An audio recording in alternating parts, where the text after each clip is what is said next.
Aujourd'hui il est tôt le matin et nous nous retrouvons sur le ponton de Bouzigues, juste avant de débuter une nouvelle Clean Swim.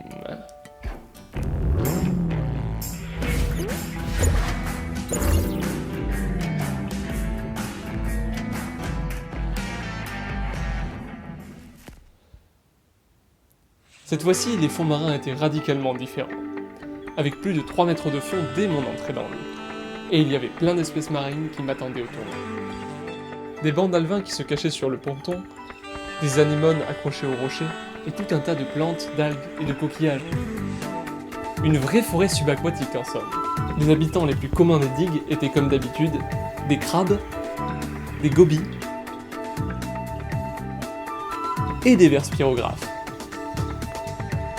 Il y avait des dorades quasiment invisibles pour mes caméras aussi. Et j'ai même rencontré des hippocampes. Vous le voyez? Maintenant oui. Et c'est loin d'être tout. Alors que j'étais en train de nettoyer, j'ai vu cette tache orangée en dessous de moi.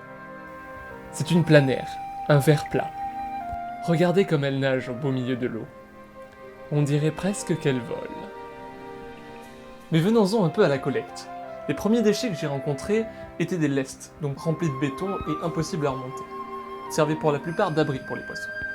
Ensuite j'ai trouvé des macro-déchets, tels que des filets ou des bouteilles en plastique.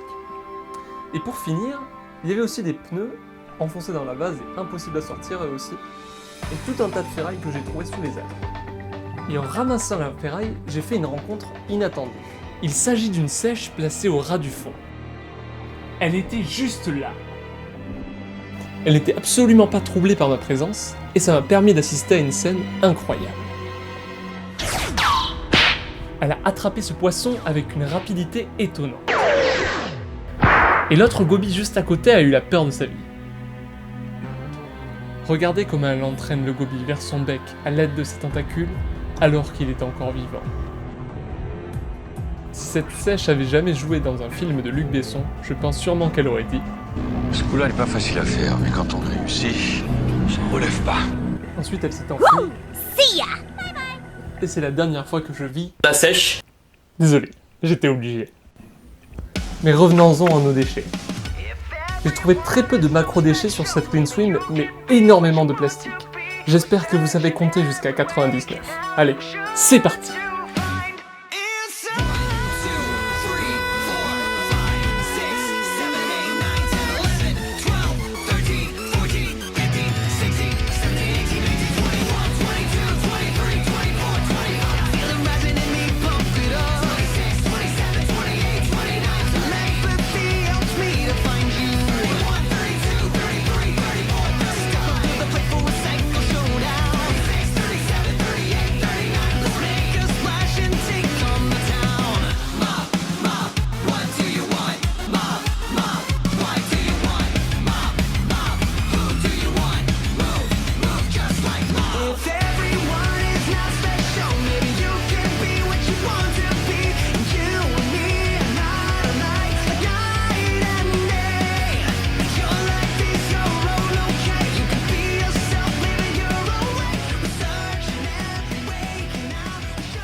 Il y avait trop de déchets pour que je puisse les ramener moi-même, alors je les ai entassés au fond de l'eau, et j'ai fait une demande d'aide à la mairie pour pouvoir les sortir.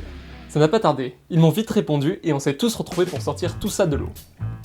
C'est le maître du port Baptiste qui a affrété un bateau pour venir directement récupérer les déchets sur place. Et ensuite j'ai été rejoint par Jean-Christophe, un élu de la mairie qui n'a pas peur de mettre les mains dans le cambouis.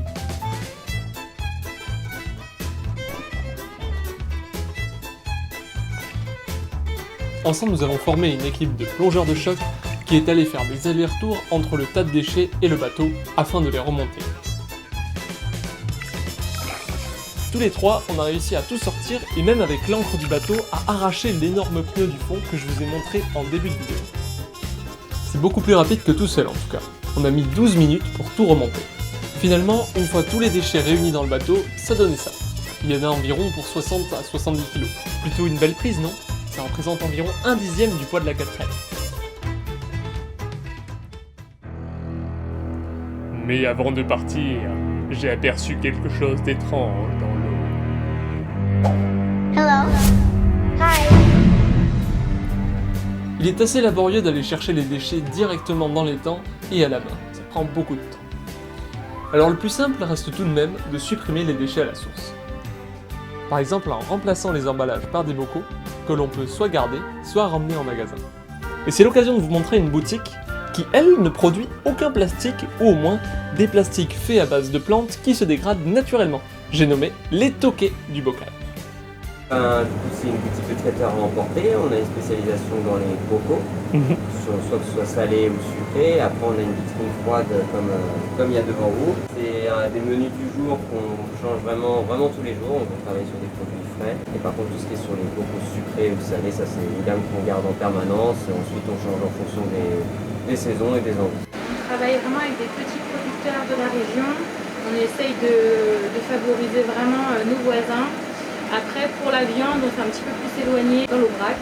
Ça reste encore les régions proches de chez nous. On essaye de sensibiliser aussi nos clients à consommer local et à leur montrer qu'on peut manger sainement sans pour autant trop se ruiner. D'allier un peu tout ça et de garder vraiment le côté gourmand de la cuisine de nos mamies. C'est aussi pour ça qu'on a choisi les bocaux, pour avoir le moins de pertes possible, de pouvoir réutiliser le bocal. Donc après, mes clients ne sont pas obligés de nous les ramener, ils peuvent les garder à la maison. C'est plus sur le bon geste citoyen des clients. On leur explique ce qu'on fait, ce qu'on souhaite. S'ils veulent les garder pour chez eux, nous ça ne pose aucun problème, on est content que ce soit réutilisé. Ok. On veut sensibiliser pour pas jeter. Même si c'est du verre, que c'est réutilisable, moins on jette, mieux c'est. Ouais, c'est ça, il vaut mieux éviter parce qu'en plus il y a des coûts d'énergie pour recycler et tout, donc le moins on transforme et le mieux c'est quoi. Mais finalement, ils se prennent vite au jeu quand on prend 5 minutes pour leur expliquer. Le bocal, soit vous le gardez à la maison, vous mettez des pâtes, de la farine, du sucre, soit vous nous le ramenez.